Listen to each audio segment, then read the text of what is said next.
for a speech in a very long time, I must say. Thank you, Srinivas, for those kind words.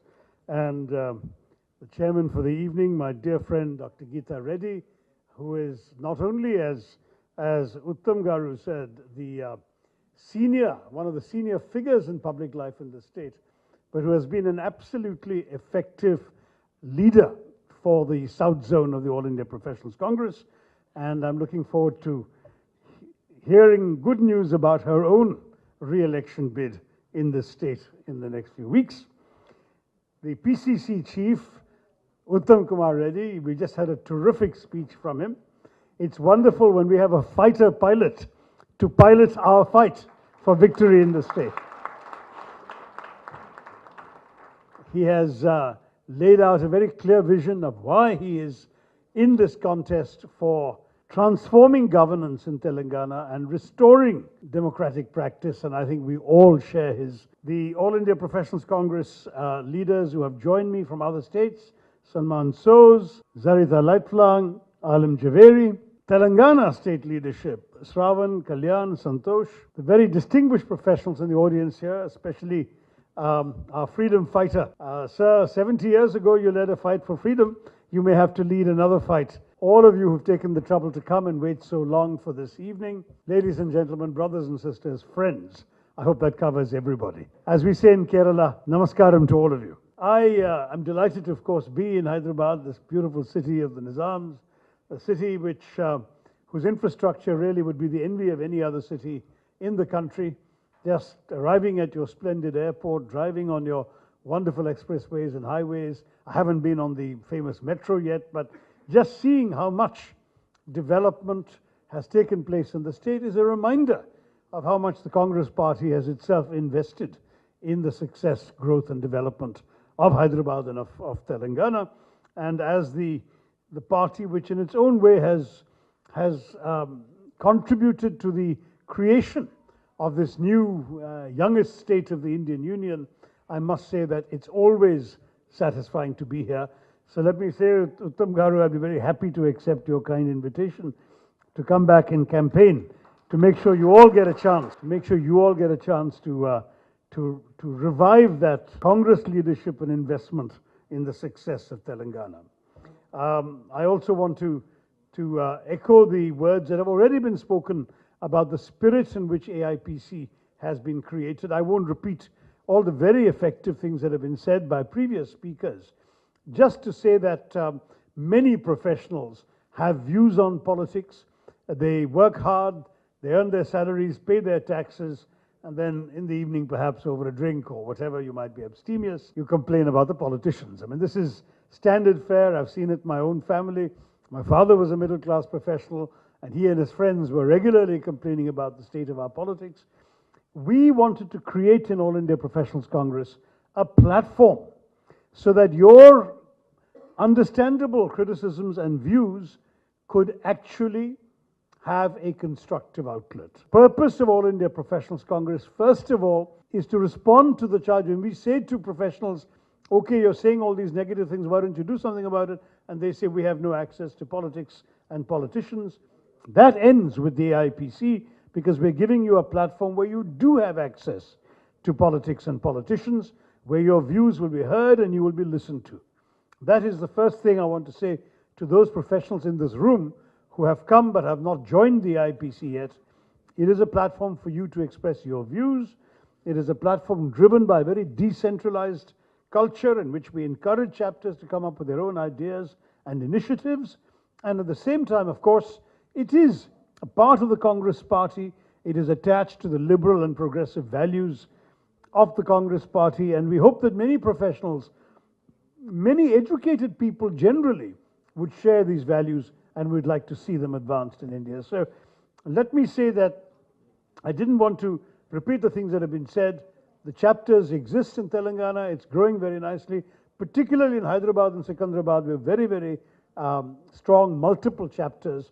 But here, as well as in other parts of the state, we hope you will get involved and help us work for injecting professional ideas into politics. I remember writing years ago, before I came into politics, how in the United States, where I happened to be living at that time as a UN official, how politics was very much a domain of the educated professionals. The middle classes and the professionals community, they're the ones who wrote the platforms, stuffed the envelopes, attended the rallies, made the speeches, and became the candidates. You know, when I wrote that column, I discovered that 18 of the preceding 20 presidential candidates had all been products of Ivy League university. We don't have that kind of equivalent, apart from Dr. Manmohan Singh, we don't have an equivalent qualified professional at the top of our politics. And then politics go around saying that they're ashamed of their leaders. I think that's wrong. We must have grassroots leaders, and there are very, very strong grassroots leaders of diverse backgrounds, but we must also have professionals in our politics. We must have room for all these ideas and all these ways of functioning. That'll be the end of my pitch for now, though. I think if the time permits, there will be some discussion afterwards, and I'll be happy to respond to questions in greater detail about all of this. Now, the topic that was given to me is this topic, endangered democracy. And I thought I would welcome this, particularly on Gandhi Jayanti. What a day to be talking about our endangered democracy, because this anniversary, the 149th birthday of Mahatma Gandhi, comes at a time when the very idea of Gandhiji stands challenged by the prevailing ideological currents in our country and challenged in both thought and action. I think you already heard very effectively from Uttam Garu why he feels that democracy is endangered, or perhaps in danger of not even existing in your state. And I will focus myself principally on the national picture. But particularly since today is Gandhi Jayanti, I think it's important to remember how he led the nationalist movement towards democracy. In fact, on the day that we won our independence, the day in which Nehruji made that historic tryst with destiny speech, he said, and I quote our first Prime Minister, "On this day, our first thoughts go to the architect of freedom, the father of our nation, who, embodying the old spirit of India, held aloft the torch. We have been unworthy followers of his, and we have strayed from his message. But not only we, but the succeeding generations will remember his message and bear the imprint in their hearts." That was Nehruji on the 15th of August, 1947. Well, I look at those words of the unworthy followers who have strayed from his message, and I cannot help but think of the person who currently occupies the post that Nehruji sat in at the time that he was making that speech, and how far the nation has strayed from Gandhiji's message. And I will return to that, because particularly in the last 4.5 years, what we have seen is nothing but a betrayal of the essence of Gandhiji's message. But I do want to say that democracy, of course, was built up after Gandhiji's death. He was killed a few months after independence. He had instilled certain values and habits in us, but it took Jawaharlal Nehru's prime ministership of 17 years to build the institutions that are today so much endangered. It's very striking. I think people in our country today so take our democracy for granted that we have allowed ourselves to forget how fragile it actually was at the beginning. Imagine a country riven by the horrors of partition, 1 million people killed, 13 million people displaced, billions of rupees of property damage, the flames of communal division searing the land. At that time, India wins independence. We have the most astonishing diversity in this country of all sorts of regions, religions, languages. We've come through this horror of partition. It's 2 years after the Second World War. Imagine if we had a different leader who had said, in these circumstances, we must have firm, strong dictatorial rule to weld this country together, keep it at peace, and take it to development and democracy. Such a person could have essentially killed the idea of democracy in India. Because we've seen this in so many other developing countries freed from colonialism. We have seen the creation by the very nationalist leaders who won freedom for those countries of a logic that buttressed their own desire to brook no challenge. Nehruji resisted that temptation. He not only created a system that was democratic, he adhered to it in spirit and in practice out of his own personal belief.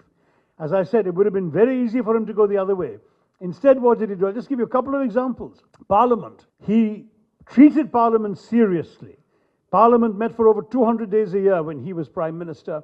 He attended every single day himself.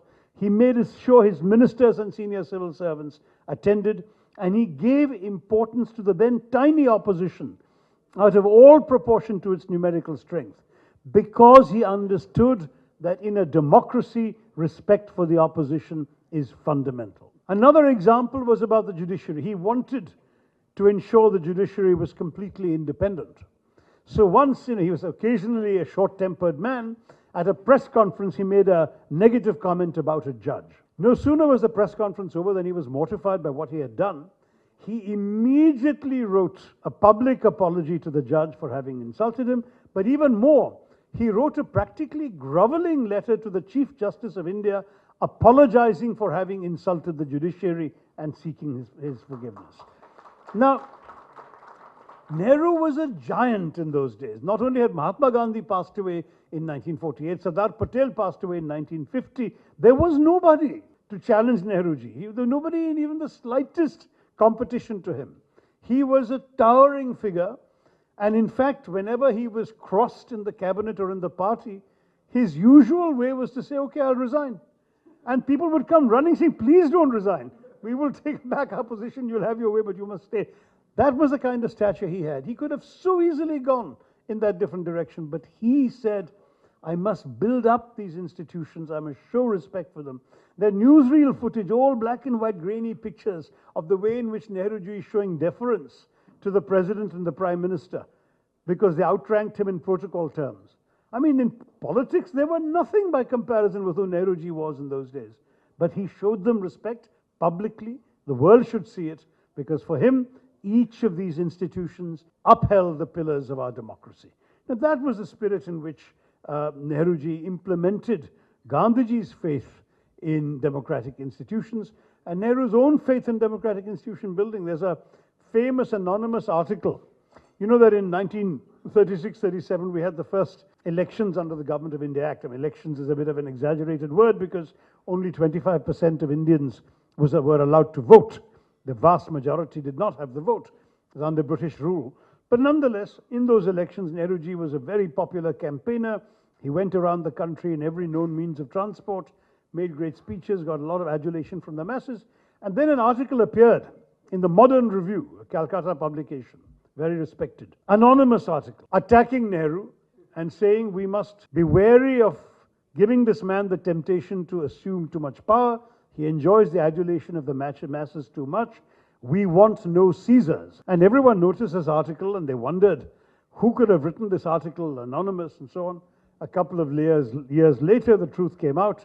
The author of that attack on Nehru was none other than Nehru himself. He wrote that article because unlike some people whom you and I can name today, he did not have the vainglorious belief that he alone was the embodiment of the nation and could have the answers to all the nation's problems. That kind of thinking is dangerous in democracy. Nehru recognized it, and by rebuking himself publicly, he was essentially encouraging others to share that rebuke, to believe that this kind of behavior would be dangerous. Now that is the culture from which we came. Now today we have, as I said on Gandhi Jayanti, to think about the Mahatma as well. And I'm very struck by how the government in power today in Delhi has attempted to appropriate Gandhiji to themselves. It's quite startling. I mean, I have written an article today which was published in I think, one of our websites, I believe it was theprint.com, in which I wrote about how we have a peculiar situation in which a movement that has historically opposed and despised the Mahatma is today trying to lay claim to his mantle. The BJP RSS elements have historically despised the Mahatma for everything, for his pacifism, ahimsa and non-violence, which the leaders like Savarkar and Golwalkar wrote was unmanly. Golwalkar famously said, what is Gandhi going on about pacifism? Every Hindu god is armed. So he repudiated that. You had Savarkar writing about how the country would fail if Gandhi's ideals and pacifism were allowed to prevail. You had some people who considered the assassination of Mahatma Gandhi to be a patriotic act. Several members of that movement notoriously declared a couple of years ago, on the anniversary of the Mahatma's assassination, that his statue should be replaced by those of Nathuram Godse. And one of those who endorsed this call was a BJP MP who is still in Parliament. This is the kind of movement, the kind of, shall we say, the crucible of hatred that has turned against Mahatma Gandhi and the Congress. And now we have a Prime Minister who speaks with great pride of his fellow Gujarati and has adopted the symbol, as the symbol of his Swachh Bharat campaign, the Mahatma's glasses. So everywhere you see the glasses of the Mahatma, and it suddenly struck me, this reminded me of something I had read a long time earlier. So I went back and looked up the book. There's a marvelous Czech novelist, Milan Kundera, who wrote a book called The Book of Laughter and Forgetting, set in the communist era in the Czech Republic, Czechoslovakia in those days. And he talks about this moment in 1948, after the communists had come to power, when a particularly popular communist leader called Clementis was standing on the balcony alongside all the rest of the Politburo or whatever, waving at some big parade. And it was a very cold day, the snow was falling, and the first secretary, I think a man called Gottwald, didn't have anything to cover his bald head with. So Clementis took off his cap. Has been the unleashing of some extraordinarily intemperate forces of majoritarian triumphalism who have chosen to impose their bigotry, their communal hatred upon the people of India. And the government, I cannot say the government has deliberately allowed this to happen, but the government, through its silence, has condoned the worst of these. Silence and inaction. And members of the ruling party have repeatedly made statements which have, in fact, made excuses for some of the worst instances. I was horrified the first time that I read of a mob lynching of somebody who was falsely accused of butchering a cow. And a BJP leader in that state actually said, well, the problem was there was a rumor that he had killed a cow. As if, had that rumor been true, the murder could have been justified. But to my mind, there is simply no moral, legal, constitutional, ethical, or political basis to say that a human being should be assaulted, attacked, let alone killed for the crime, quote unquote, of eating cow's meat. And this becomes an example of the kind of intolerance that we have condoned in our country. And I don't want to repeat example after example. We all know the long roster of sad names: Pehlu Khan, Mohammad Akhlaq, the little boy Junaid Khan, who was killed on Eid, the eve of Eid, for being visibly Muslim on a train. These are not crimes in a country like ours, but they've become so. And what is striking, just two statistics, of all the mob lynchings and communal incidents that have taken place in this country related to cow slaughter, 97% of all of them, since independence, 97% of all of them happened in the last 4 years. And 86% of the victims of these attacks were Muslims. Now, this is not accidental. This is no coincidence. And this is wrong. We in our country must absolutely stand up against this. I think it's an absolute shame that, as Uttam Garu said, the party that is ruling in Telangana, a state with a sizable amount of diversity, where they claim that minorities should vote for them, that such a party is actually hand in glove with and serving as a surrogate in Delhi for a ruling party in Delhi that is doing or allowing such things to be done. It seems to me that the message is very clear to the voters of Telangana. If you vote for the TRS in the next elections, you are voting for the BJP. Have no illusions about that. And the BJP, which has benefited from the overt and covert support of the TRS, will only be emboldened to continue in its disastrous ways, to empower and embolden the people who have done these horrible crimes that I have just been talking to you about. There's so much more I could say about our democracy. Mahatma Gandhi had said in a very famous statement, my notion of democracy is that under it, the weakest should have the same opportunity as the strongest. What a profoundly moral and empathetic idea. But the weakest in our country are the ones whom we should be standing in our politics to protect. Whether it is the Dalits, whether it is the Adivasis, whether it is the Muslims, other minorities, the poor. The poor are often overlooked in all this debate about communalism, but the poor are amongst the weakest in our society, and they are people of all faiths and all castes. They need the help and protection of the state. To my mind, what is absolutely painful is that we are neglecting all this in this headlong rush that we have seen from our present government to create a state very much in bed with crony capitalists, a state that is even prepared to dispense with significant minorities because they apparently don't matter in the scheme of things for those in power, and a state, therefore, which is actually far more vulnerable as a result than the kind of state in which diversity was respected and we all functioned together.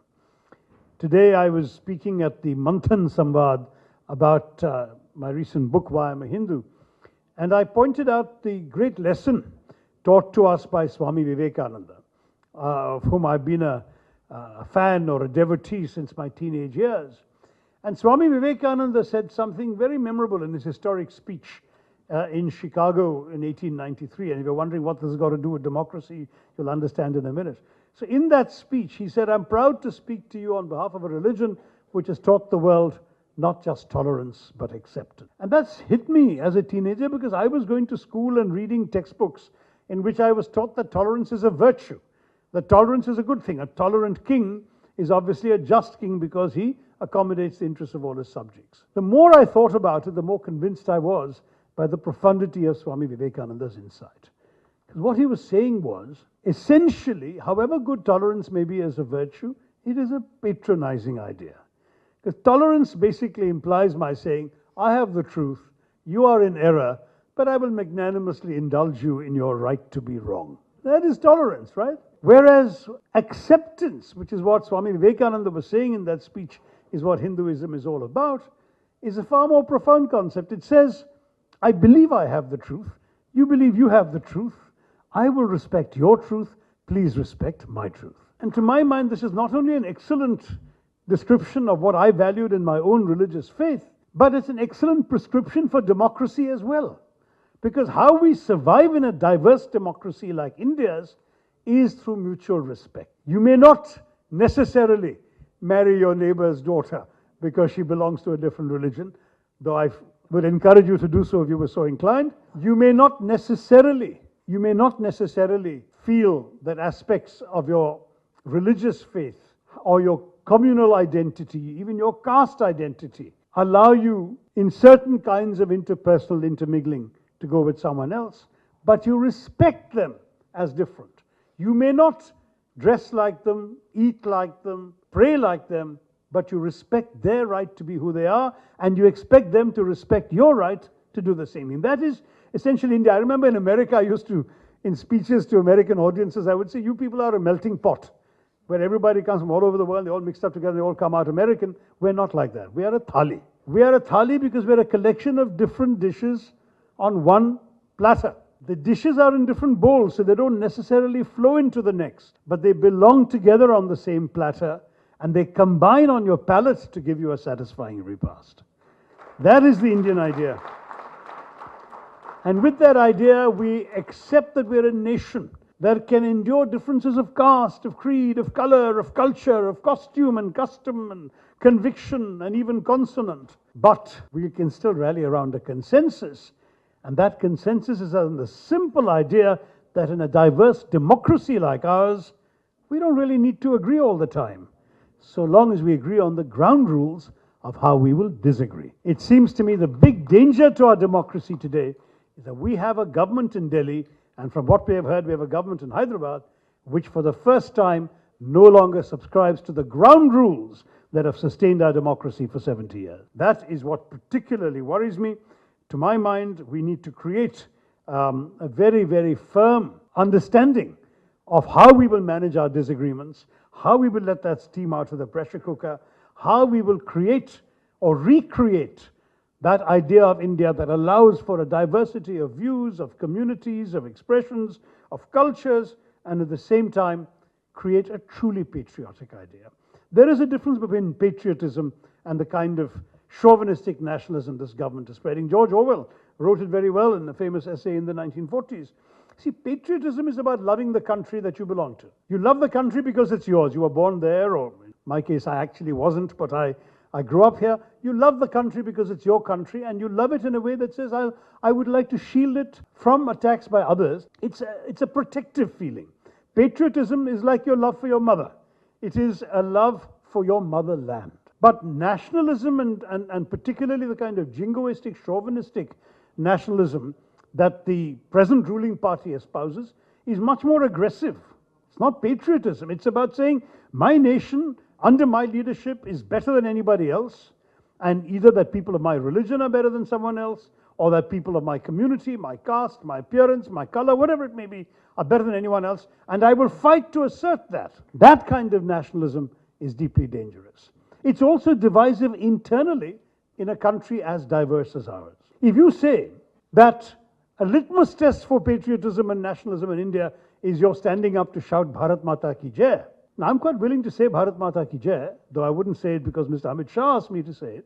But if a Muslim friend of mine says, in his interpretation of his faith, that he is not permitted by his religion to deify the nation as a goddess, and therefore he will say Jai Hind, he will say Jai Bharat, but he will not say Bharat Mata Ki Jai, I believe my constitution and my democracy gives him the right not to say it. But the problem is, we have people now who want to define for all of us what are the yardsticks of a true Indian, a good Indian. That is not democracy. Democracy is not about imposing a view of the nation upon others. That love must be felt from within. And I'm going to end by quoting a sentence from Mahatma Gandhi, which says, true democracy is not inconsistent with a few persons representing the spirit, the hope, and the aspirations of those whom they claim to represent. I hold that democracy cannot be evolved by forcible methods.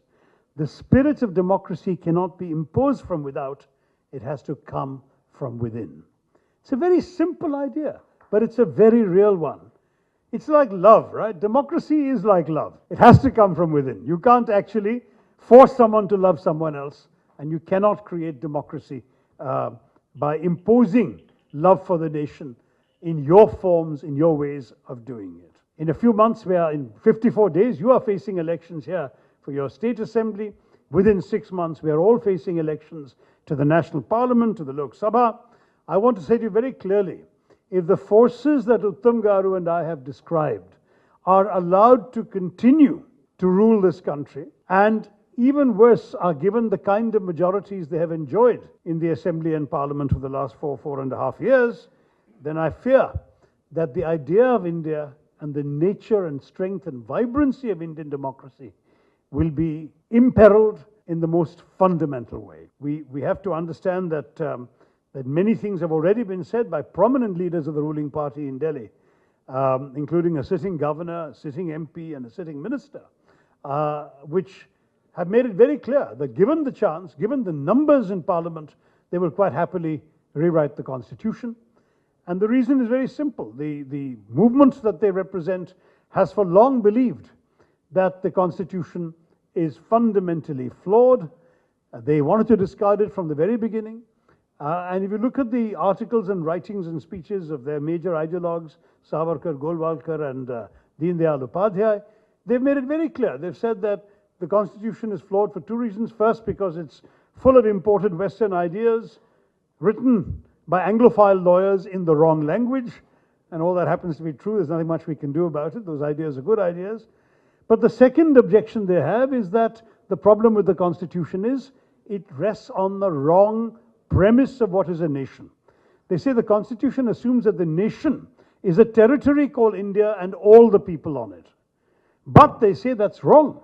They're saying a nation is not a territory, it's a people, and the people of India are the Hindu people only, and everybody else here is either a guest or an interloper, a mehman or a daku. Those are the only choices than non-Hindus are given by their thinking, and therefore they say the constitution should be rewritten for a Hindu Rashtra. Now, obviously, this is a fight for the soul of India, and that you owe it to the nation to turn out and vote, to turn out and vote in good numbers, and to turn out and vote against the very forces that would undermine and destroy the democracy we all hold precious.